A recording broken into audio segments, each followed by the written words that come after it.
This is the dumbest build I've done yet. When I think of impractical but funny weapons, this silly little musical instrument resolves fully within the vision of my inner eye. The Envoy horn was the weapon that carried me through my first solo run of Night Rain, and I have not used it in Elden Ring since before I made build videos. So this dedicated showcase is a fun way to jump back into Elden Ring. Envoys you see in Lindell as you walk in can drop the horn, but these guys disappear after you raise the place to the ground. The Haligtree canopy has 3 enemies right next to the Grace, with their backs turned to you, making them perfect ingredients in your rare weapon drop grinding method. The Envoy horn is a hammer and therefore has the hammer moveset. With said classification, we have limited range and good poise damage to compensate for it. Rather, we have limited range with most hammers. The reason why anyone knows this weapon exists is a great ranged option. With the Ash of War, we can play a note on our Twisted Trumpet. Oracular Bubble is a little sphere of holy damage that floats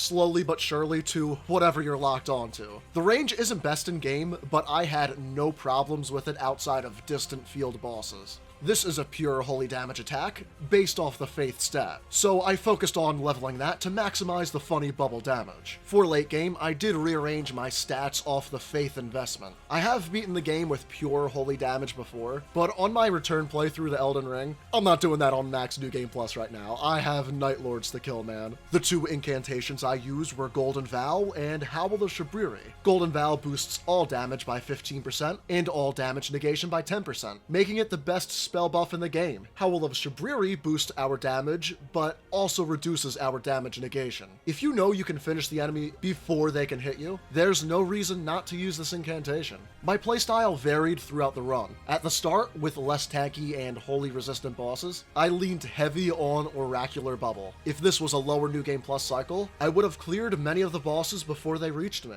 Even on this playthrough, the bubble bursted down most of their HP, and left them a few notes and hammer hits away from defeat. For the late game, I switched from a Faith build to a Dex and Strength build. This increased the power of my hammer attacks. Golden Vow also became the lone incantation for the run. Previous experience with Marika's Hammer and the Club came back to me, and even taking greatly reduced poise damage, I was able to poise break all of the late game bosses outside of the DLC. Before we get into build specifics, let me know down in the comments if you've used the Envoy horn before, or any of the other Envoy weapons. Reusing this weapon for the first time in 3 years was not the easiest run I've had, but it served as a nice refresher to get me back into the game. For more builds and guide videos like this at least every Friday at 5 PM Eastern Time, be sure to like and subscribe to TheJerseySide. For talismans, we had the Dragon Crest Great Shield to boost our physical damage negation, the 2-headed turtle talisman for better stamina regen, the Shard of Alexander to boost the power of Oracular Bubble, and the Holy Scorpion Charm to increase our holy damage. However, for late game bosses, when I relied more on the moveset, I switched this out for the 2-handed sword talisman. For my armor, I went to the Haligtree to pick up the Envoy crown. This will boost the power of Oracular Bubble by 15%. The tiers I used were the Holy Shrouding Crack tier for 20% more holy damage, the Opaline Hard tier for 15% all damage negation, or if I didn't require as much defense, the Bloodsucking Crack tier for 20% more all damage at the cost of health drain. My stats at RL 170 were 60 Vigor, 25 Mind,